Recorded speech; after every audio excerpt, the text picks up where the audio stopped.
The Eucharistic miracle of Buenos Aires. On August 15, 1996, a parishioner of the parish of Santa Maria, while receiving communion, inadvertently dropped it and did not pick it up, thinking that it was soiled. However, a pious person who noticed it picked it up quickly and informed the parish priest, Father Present.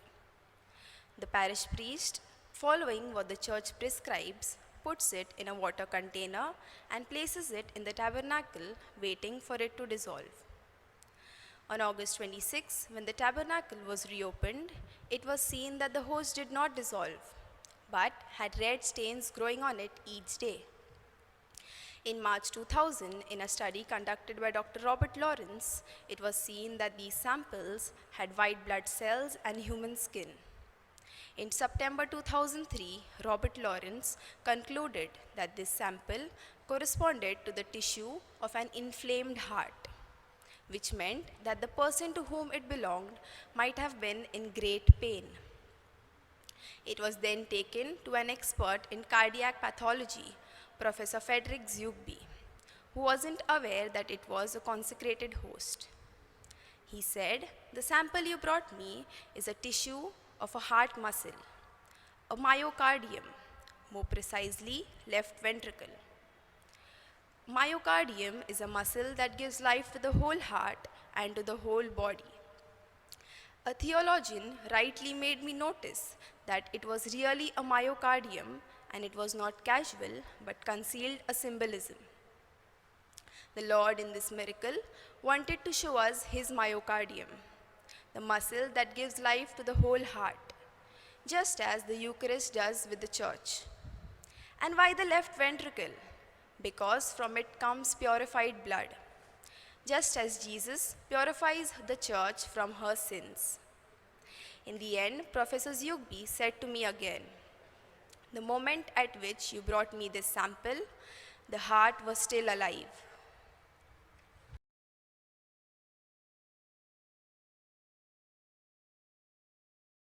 The Eucharistic miracle at Etisville, Switzerland. During the 15th century, in a small village called Etisville in Switzerland, a miraculous event occurred after a terrible crime was committed. A consecrated Eucharistic host was stolen from a nearby parish by a member of a satanic cult. The name of that person was Anne Walkley, and she dashed out of the church building with the Eucharist in her hand.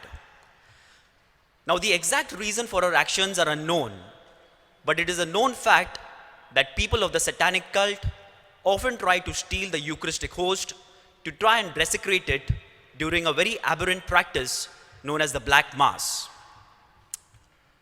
After leaving the parish church, Walkley ran and reached the cemetery wall.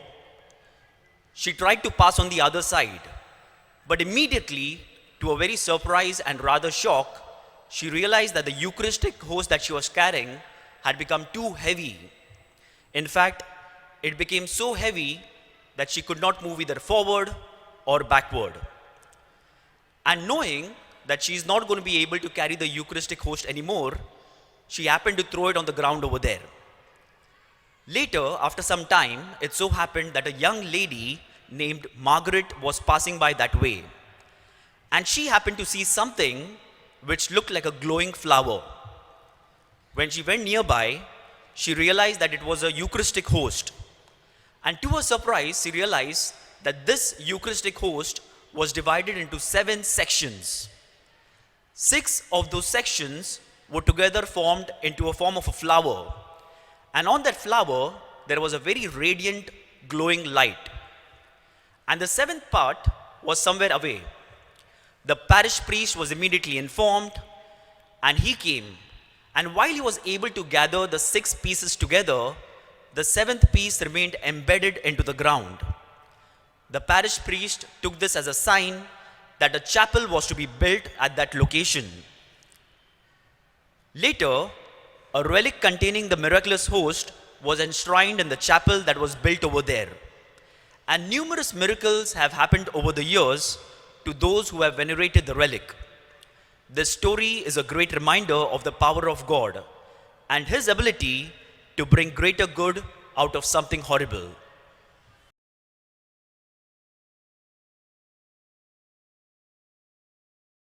The Eucharistic miracle of Lanciano, Italy.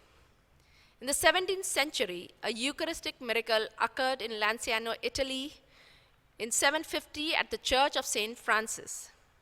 A monastic priest doubted whether the body of Christ truly existed in the consecrated host.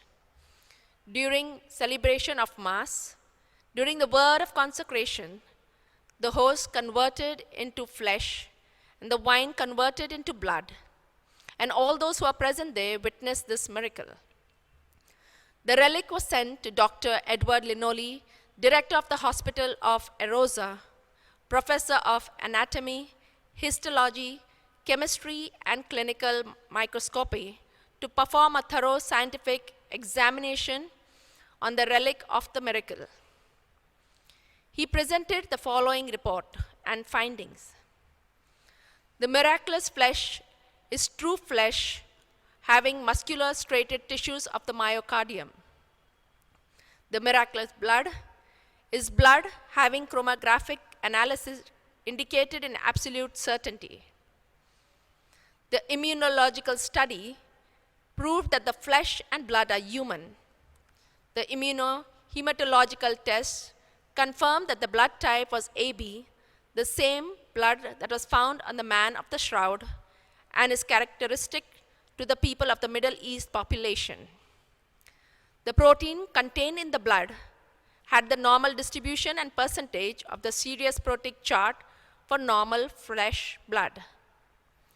The histological dissection did not reveal any trace of salt infiltration or preservative substances used for the purpose of embalming. The report was published discarding all hoax of the past centuries and arousing interest in the scientific world. The World Health Organization appointed a scientific committee to collaborate with Linoli's finding. They conducted a test for 15 months and 500 tests on the fragment of the Lanciano miracle. It was confirmed that the fragment of flesh was declared as living tissue as it rapidly responded to clinical reaction as any living being. The UN and the WHO published the extract summary of the scientific work in December 1996 in New York and Geneva, and they confirmed and declared that the science aware of its limit had come to a halt, face to face with the impossibilities of giving an explanation. Thus, to conclude, the flesh and blood of Lanciano, therefore, are just the same as they are and would it be had it been drawn that very day from the living being.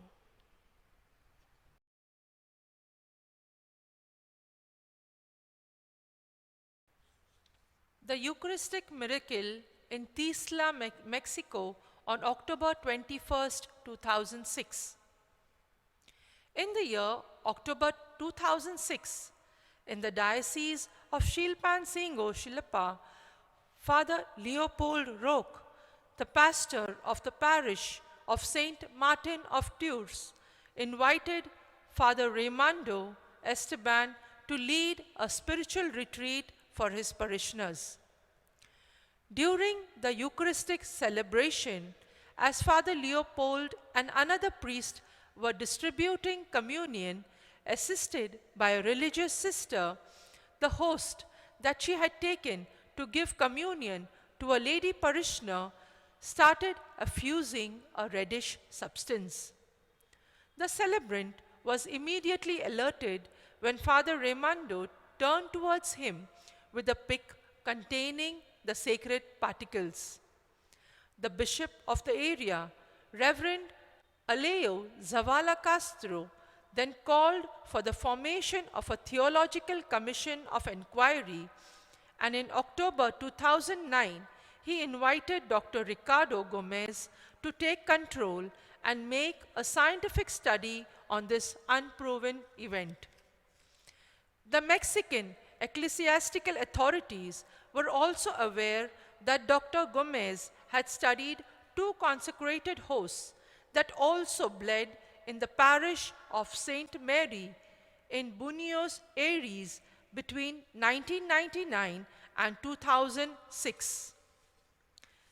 The results of the scientific study done between 2009 and October 2012 were presented on May 25, 2013 at an international symposium hosted by the Diocese of Chilpancingo in honor of the Year of Faith, and in which millions of people from 4 continents participated. The blood type is AB, similar to the one found in the Holy Shroud of Turin and the host of Lanciano. In light of the scientific findings and the theological committee's recommendations, His Eminence Reverend Alejo, in a pastoral letter published on October 12, 2013, recognized the Eucharistic miracle. The letter stated, "This manifestation presents to us a magnificent sign of the love of God that affirms the real presence of Jesus in the Eucharist." Reverend Alejo also stated that he recognized the supernatural nature of the sequence of events connected to the bleeding host of Tisla and declared the case to be a divine sign.